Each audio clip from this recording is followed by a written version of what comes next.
E se a gente pudesse fazer a inteligência artificial entender o mundo, não como uma simples lista de fatos, mas como um palco, sabe? Um palco cheio de personagens e todas as conexões entre eles. Pois é exatamente isso que a lógica de primeira ordem permite. Hoje, vamos desvendar como essa linguagem superpoderosa ensina a IA a enxergar a realidade de um jeito bem parecido com o nosso. Bom, nosso caminho hoje começa entendendo as limitações de uma visão de mundo mais simples. A gente vai ver por que uma lógica que só diz verdadeiro ou falso não dá conta do recado. E aí sim, vamos dar um salto para a lógica de primeira ordem e descobrir como ela nos dá uma solução muito, mas muito mais rica e poderosa para representar conhecimento. Para a gente sentir na pele as limitações da lógica mais básica, vamos começar com um pequeno desafio.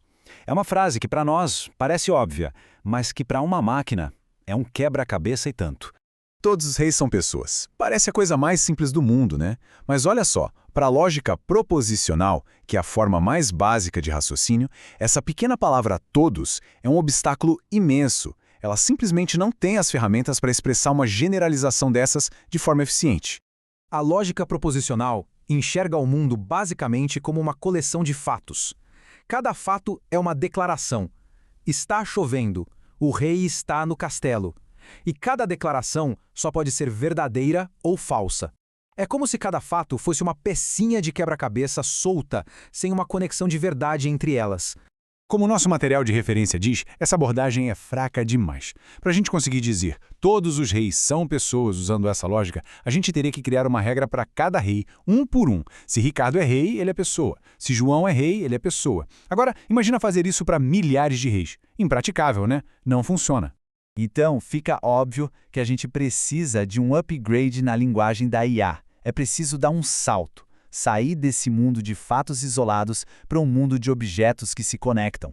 Vamos ver como essa nova visão é construída. E aqui está a virada de chave. De um lado, a lógica proposicional com seus fatos soltos. Do outro, a lógica de primeira ordem, que vê o mundo como ele realmente é, um conjunto de objetos, pessoas, lugares, coisas e toda a teia de relações que conecta tudo isso. Essa é a grande sacada por trás da lógica de primeira ordem. Em vez de só dizer se uma coisa é verdade ou mentira, ela nos dá uma linguagem para descrever o que existe no mundo e como essas coisas se relacionam. É uma mudança de perspectiva fundamental. E esses são os nossos blocos de montar. A gente tem objetos, como pessoas ou números, temos as relações que conectam esses objetos, tipo irmão de, e temos as funções, que pegam um objeto e apontam para um outro objeto específico, como pai de. Com esses três elementos, a gente consegue modelar praticamente qualquer coisa do mundo real. Ok, eu sei que isso tudo pode parecer meio abstrato, então vamos tornar a coisa toda mais concreta. Vamos construir um pequeno mundo usando esses blocos para ver na prática como a lógica consegue espelhar a realidade.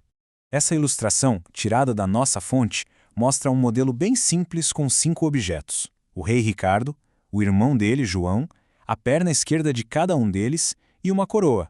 E aqui a gente consegue quebrar esse mundinho em partes.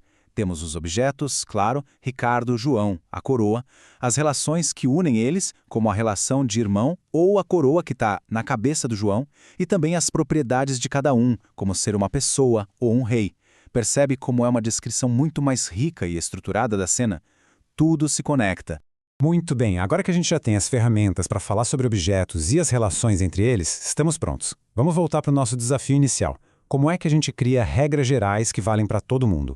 A chave para conseguir generalizar é uma ferramenta nova e muito poderosa. A lógica de primeira ordem nos deixa fazer afirmações sobre grupos inteiros de objetos. A gente pode finalmente falar sobre todos os reis ou alguns castelos, sem precisar listar cada um deles. E a gente faz isso usando uma coisa chamada quantificador. O primeiro deles é o quantificador universal. Ele é representado por esse símbolo que parece um A de cabeça para baixo e ele significa literalmente para todo. É com ele que a gente vai criar nossas regras gerais. E olha só que elegante. É assim que a gente escreve aquela regra. Vamos ler com calma. Para todo x, esse x aqui é só uma variável, tá? Pode ser qualquer objeto que a gente imaginar. Se esse x é um rei, então ele também é uma pessoa. Pronto. Em uma única linha, a gente capturou uma verdade que vale para todo mundo. É conciso, não tem como interpretar errado e é, nossa, incrivelmente poderoso. Então, vamos recapitular? A gente saiu de um mundo de fatos soltos e chegou numa representação super rica da realidade, com objetos, relações e regras que valem para todos. A grande pergunta é, por que todo esse trabalho é tão fundamental para a inteligência artificial? Porque ela dá para a gente uma linguagem com superpoderes. Ela é composicional, ou seja, podemos construir ideias complexas juntando peças simples. Ela é expressiva, o que nos permite dizer muita coisa com poucas palavras, e, talvez o mais importante, ela não tem ambiguidade. Cada frase tem um único significado, claro e direto. São qualidades essenciais para construir uma IA que consegue raciocinar de verdade. É essa base lógica que permite que uma IA pense sobre todo tipo de problema, desde mapear árvores genealógicas até navegar em mundos perigosos e cheios de regras, como aquele clássico mundo do Olympus da IA. É por isso que a lógica de primeira ordem é, sem dúvida, um dos alicerces de todo o campo da inteligência artificial. E isso nos leva à grande reflexão. Quando a gente dá para as máquinas uma linguagem precisa para descrever o mundo em termos de objetos e relações, não estamos só resolvendo um quebra-cabeça lógico. A gente está, na verdade, abrindo um universo de possibilidades para o raciocínio, para a compreensão e, quem sabe, chegando um passinho de cada vez mais perto de uma inteligência artificial que seja verdadeiramente geral.